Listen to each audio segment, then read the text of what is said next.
கட்டிட்டு லகானை பிடிச்சிட்டு ஆடி குதிரை ரொம்ப வேகமா குதிரை அப்படி அந்த பள்ளத்தாக்கில் முக்காமந்து அப்படியே பாய்கிறது.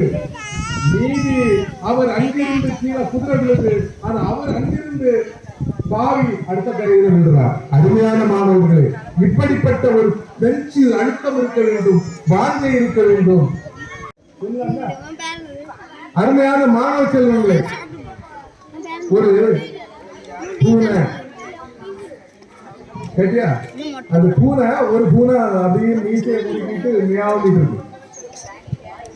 எனக்கு என்னை விட பெரியவனெல்லாம் திருமணம் செய்து கொள்ளணும் அப்படின்னு சூரியன்னா ரொம்ப பெரியவனா, சூரியனை திருமணம் செய்து கொள்ளும். சூரியன் அந்த உலகத்தையே காத்து ரசிக்கக்கூடியவர், தாவரங்களை காத்து ரசிக்கக்கூடியவர், மலையில் வரக்கூடியவர் சொல்றவர், உலகத்தையே காக்கக்கூடிய அந்த சூரியனை இதனால் திருமணம் செய்து கொள்ள வேண்டும் அப்படின்னு இந்த பூனை சூர்யா சூர்யா என்னை திருமணம் செய்து கொள்ளப்பா அப்படின்னு கேட்டுதான்.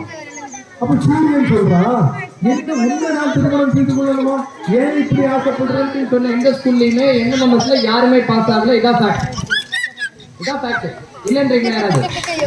ஆனா இந்த மிடில் ஸ்கூல் கொத்தவளையில ஒரே வருஷத்துல 4 பேர், இது வரைக்கும் மொத்தம் 16 பேர் நீங்க கஷ்டமான தேர்வுன்னு சொல்லக்கூடிய என்எம்எஸ் தேர்வை பாஸ் பண்ணியிருக்கிறாங்க. நீங்க ஹைடெக் கோச்சிங் இருக்குன்னு சொல்ல தெரியும். நான் ஸ்கூலை குறைச்சதுன்னு சொல்லல, இந்த ஸ்கூல்ல பேர் இல்லைன்னு சொல்ல வரது நான் இந்த மேட்டர் சொல்லுவேன். சரியா?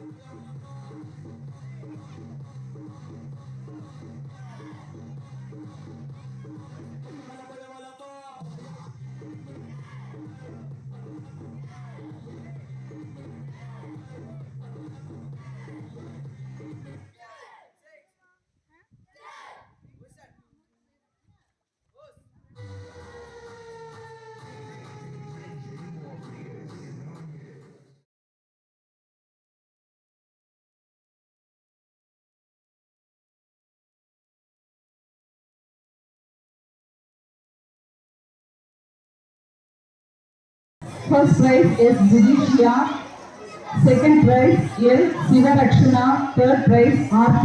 Abhidana.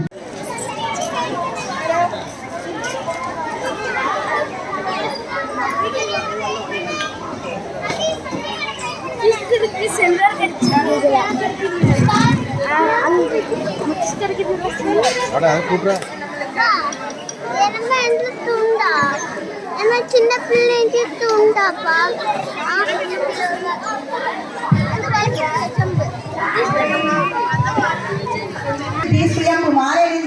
அவர்களுக்கும் மனமார்ந்த நன்றியை தெரிவித்துக் கொள்கின்றேன். சிறப்புரை இனிதே நடைபெற காரணமாக இருந்த நன்கொடை வழங்கிய நல்லுள்ளங்கள் ராஜலிங்கம் அவர்கள் மாலையந்தாம் குடியிருப்பு, வைகுண்டராஜா அவர்கள் ஒசரவிளை, இளங்கோ அவர்கள் சொத்தவிளை, டாக்டர் ரகுராம் மாலையந்தாம் குடியிருப்பு, அஜில் இளந்தவிளை, பிரபாகரன் அவர்கள் பனங்கொட்டாம்பிளை, ராம்குமார் மாலையந்தாம் குடியிருப்பு, சதீஷ் அவர்கள் கீழப்புத்தளம், ரமேஷ் அவர்கள் சொத்தவிளை, ரஜினிகாந்த் அவர்கள் சொத்தவிளை, குமார் அவர்கள் பனங்கொட்டாம்பிளை, செல்வகுமார் அவர்கள் ஒசரவிளை, விஜயகுமார் அவர்கள் சொத்தவிளை, ராஜன் அவர்கள் சொத்தவிளை அவர்கள் அனைவரும் மேலும் மேலும் நமது பள்ளிக்கு நிறைய நன்கொடை வழங்கி மிகவும் சீரும் சிறப்பமோடு வாழ வாழ்த்தி அவர்கள் அனைவருக்கும் மனமார்ந்த நன்றினை தெரிவித்துக் கொள்கிறேன். அத்தனை உதவிகளை செய்தரக்கூடிய எஸ்எம்சி உறுப்பினர் அவர்களுக்கும் மற்றும் திலீபன் அவர்களுடைய ஸ்டூடெண்ட்ஸ், அவங்க பசங்க, அந்த பசங்களை நான் ஃபர்ஸ்டே சொல்ல நினைச்சேன், மறந்துட்டேன், சாரிப்பா. அந்த ஸ்டூடெண்ட்ஸ் தான் நேற்று இன்னைக்கு எங்களுக்கு எல்லாம் ஒரு கஷ்டமே இல்லை. இந்த ஸ்கூல் டே எங்களுக்கு அல்லது நேற்றுக்கே எழும்ப முடியாது, அப்படி கால் வலிச்சோம். ரொம்ப அவ்வளோ வேலை எங்களுக்கு செய்திருந்த அந்த ஸ்டூடெண்ட்ஸுக்கும் மனமார்ந்த நன்றி. அவங்க எல்லாருமே கவர்மெண்ட் ஸ்டாஃபில் ஏறணும்னு சொல்லி நான் இறைவனை வேண்டி அன்னார் அவர்களுக்கும் அனைத்து மாணவர்களுக்கும் நன்றியை தெரிவித்துக் கொள்கிறேன்.